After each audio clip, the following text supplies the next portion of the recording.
Welcome to Your IVF Abroad podcast, where I will share, educate and empower you on your journey with infertility and IVF abroad. I'm Emma Haslam, your host, mum via treatment abroad and the IVF abroad expert. Since the birth of my son in 2018, I have made it my mission to make fertility treatment more transparent, accessible, supported and affordable. I now help people around the world just like you to find a safe, best fit clinic, have fertility treatment and achieve their dreams of starting or expanding their families. And I'm here now to help you too.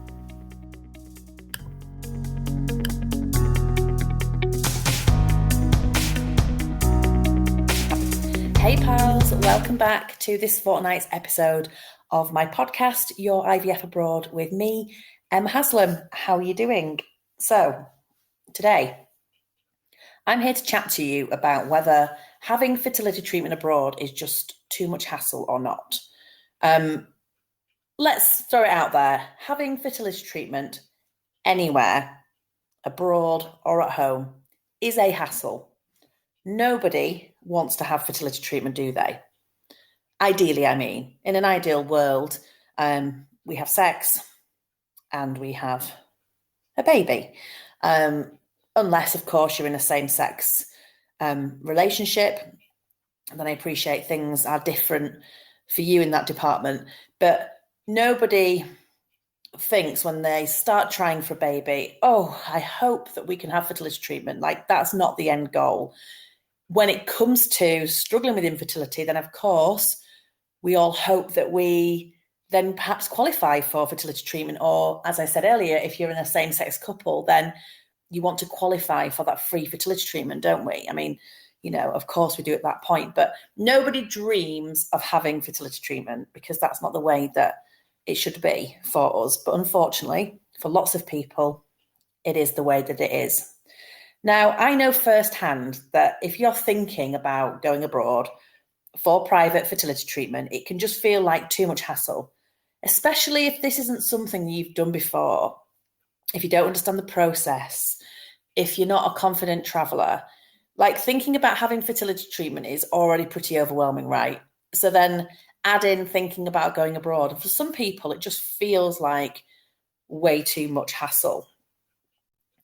So given that having fertility treatment is stressful enough, I just want to chat about why people are choosing to go abroad, but also look at some groups of people who perhaps it is more tricky for.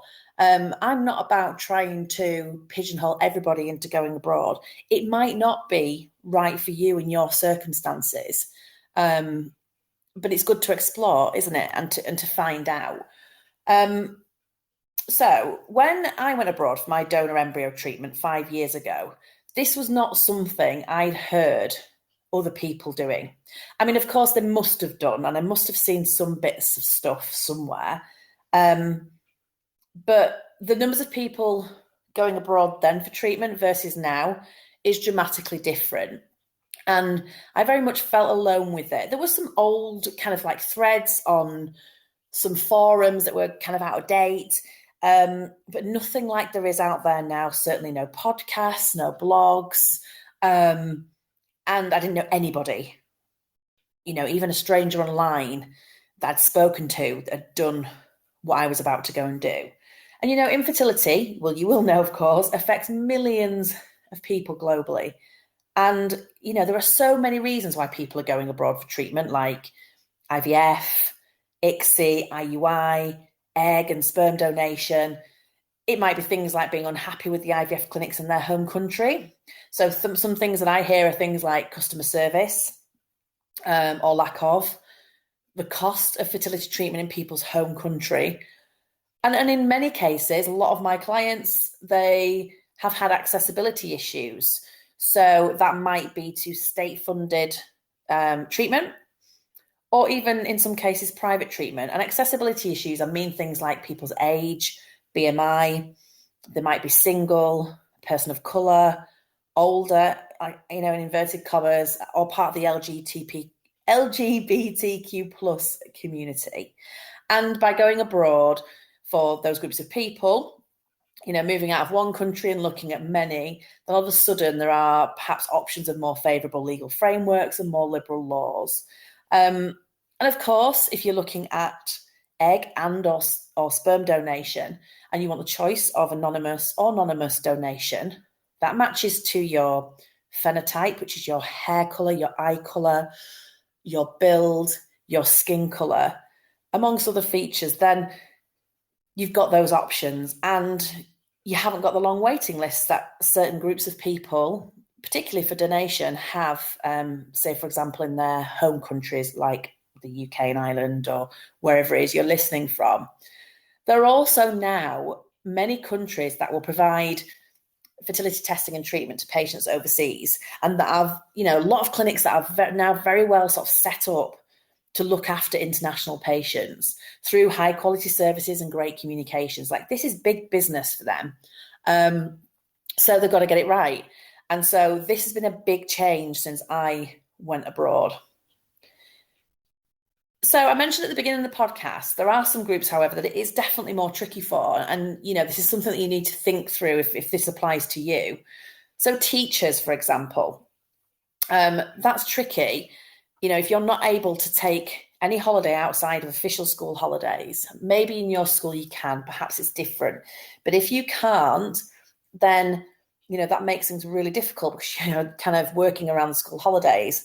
I have worked with a teacher couple, and, we planned treatment in the school holidays, in the summer holidays, where you've got a big chunk of time to be able to do that. Now, you might listen to this and think, well, that's great, Emma, but that's another however many months off, and I don't want to wait that long.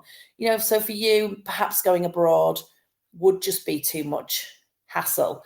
But just know that there are definitely options of, more visits for less time, if that helps. Some clinics open at the weekends. There are ways around these things, but you've got to judge whether or not it's too much hassle for you in your circumstances. The other group of people that might find things potentially more difficult is if you've got a pet. Now, loads of my clients have pets, so it tends to work itself out, no problem. But something that you, of course, need to think about, who's going to look after them? And you might be like, oh, well, my mum will do it, or my friend, or, we've got a great kennels or whatever it is, to look after them. It might not be a problem to you at all. Many of my clients have used, like I say, friends and family, or like a kennels or cattery. So easy for some, not so much for others, but definitely something to consider. When you go abroad for your treatment, it does definitely add an extra element of planning and organisation, for sure. So I'm not going to pretend that it doesn't, because it's not all plain sailing. It's not all plain sailing wherever you go, home or abroad.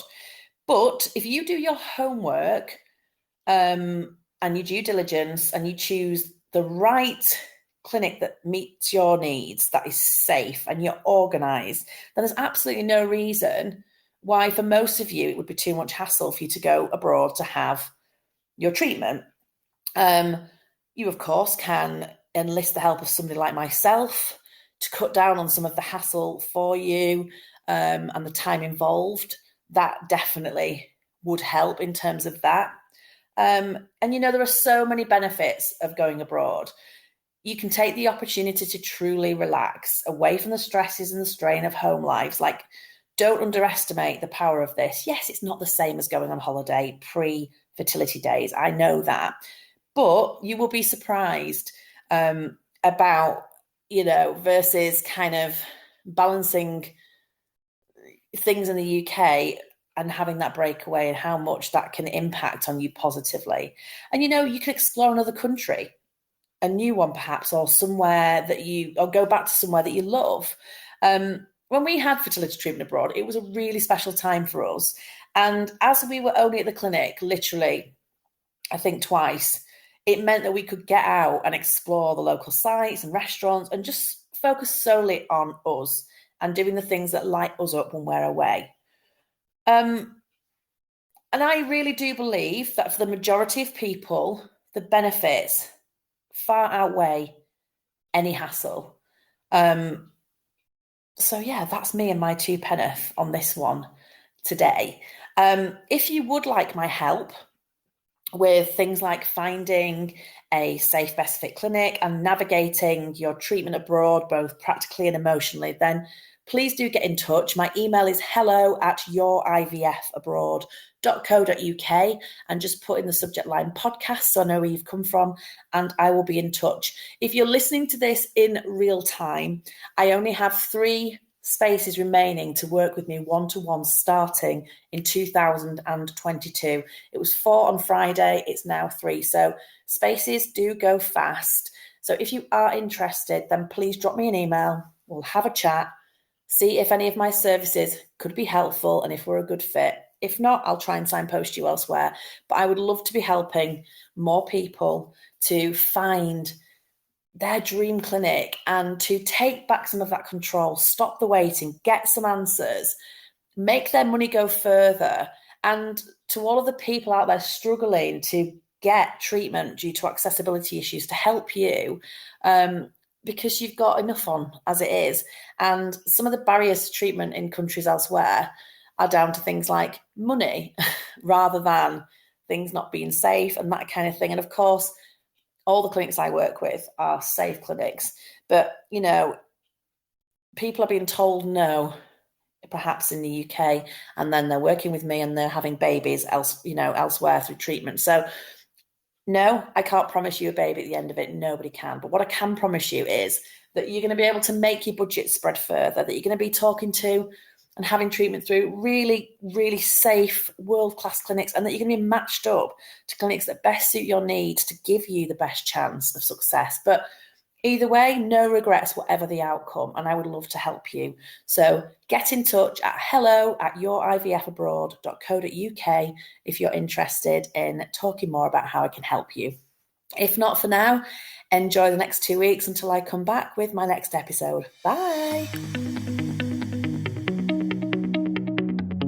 Thank you for listening to Your IVF Abroad podcast with me, Emma Haslam. If you're interested in finding out if IVF abroad could be right for you, then download my free checklist at yourivfabroad.co.uk /who is IVF abroad for.